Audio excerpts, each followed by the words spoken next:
plenio je skromnošću, sijao dobrotom, ljubio nas svetošću, davao primer svojim životom.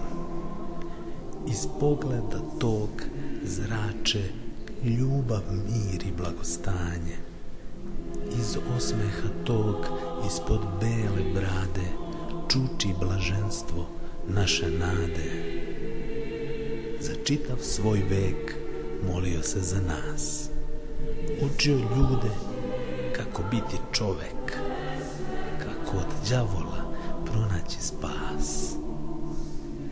Redak živi svetac i verni sluga Boga, jedini pravi ovozemaljski čuvar našeg srpskog roda.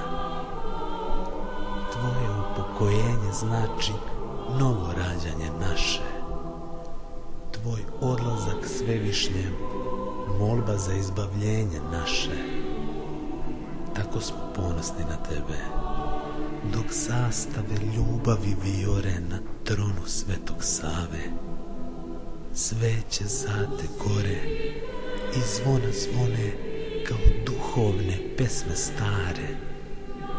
Hvala ti za sve, najljudski čoveče. Hvala ti za sve, naš veliki Pavle.